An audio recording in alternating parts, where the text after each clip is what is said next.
of a great cremation is one of the most amazing experiences that can befall a traveler. An elaborate cremation is a rare event, for only the families of Rajas and rich men can afford the expense. And as the number of Rajas and rich men is limited, years often pass between important cremations. Lesser people who die in the intervals and desire cremation during a large ceremony are temporarily buried, and often many bodies accumulate in the temple grounds before such an event takes place. The Balinese, whose religion is founded on the Hindu faith, believe the souls of the dead cannot escape until all that is mortal is consumed by fire. Thus there is much rejoicing when a great man dies, for the bones of the others can then be disinterred and cremated with proper ceremony, and the souls, which are somewhere in the neighborhood, released.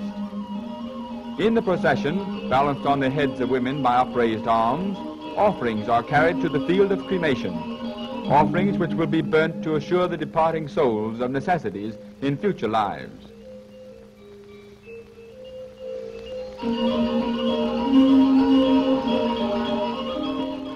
Coffins used in cremation are built to resemble beasts, symbolic of sacred cattle, the large one for the corpse, the small one for the bones of the disinterred. In the upstretched hands of 100 men, the winding sheet is carried through the gateway of the temple of the dead. The end of the sheet is attached to the reed-encased body. The body, spiced and anointed with sweet oil, for 2 months has lain in state. Now it is carried by a crowd of half-naked men and placed within the catafalque. Custom decrees there must be a mythical battle between the body and the soul, so friends of the deceased stage the sham fight. Hundreds call out to burn the body and free the soul. Others cry not to burn him, for he is their friend and must not be carried away. The fight takes on an appearance of earnestness as they climb on the shoulders of the bearers and tussle with the corpse, until, as custom dictates, the soul triumphs and the body is won for the flame.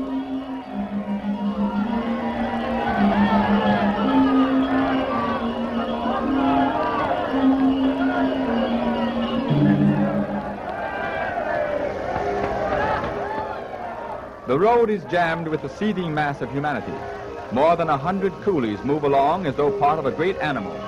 On their backs they carry the giant bamboo raft, upon which is built the pylon. In the pylon, as in a stately catafalque, the body is carried on its last earthly journey.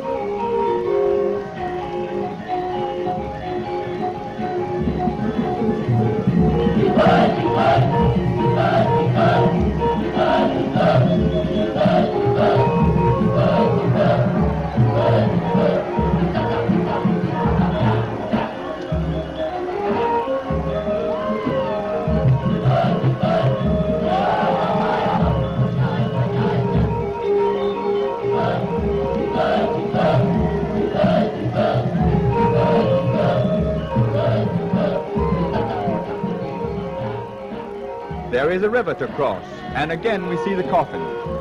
In the grand revelry, 3 have found places on the backs and ride on the synthetic beast.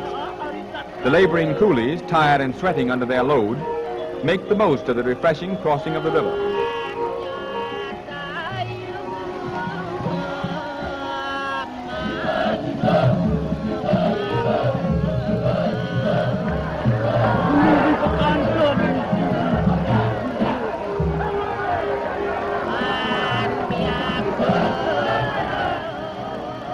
Next comes the great pylon with its burden to be edged slowly down the steep slope and navigated across the river.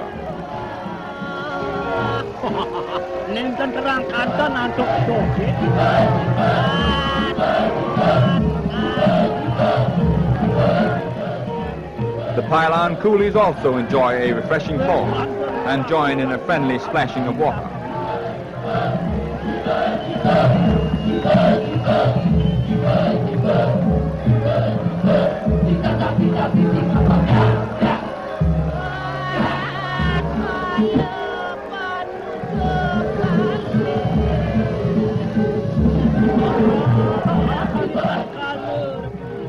When the river has finally been crossed, the procession plunges once more into the dust and heat to travel another 1,000 yards and enter upon the field of cremation.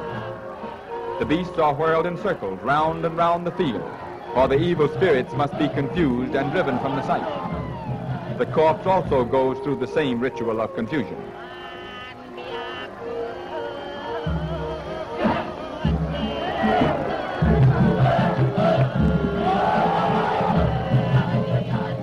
There is a sudden end to the excitement while the corpse is prepared for the flames. After the fire has consumed the body, the ashes are collected and thrown into the sea, and to the Balinese, the soul is released. Within the enclosure of the snow-white coral temple, we look upon a high priest at prayer. Although the Hindu faith is the religion of the Balinese, they have during many centuries adapted it to their own needs, and their creed is today no longer orthodox Hinduism. We watch the movements of the hands as the Brahmin performs the mudras, a ceremony of his faith. This glimpse of a ritual of the Hindu religion is unusual, and only in Bali would an outsider be privileged to witness it.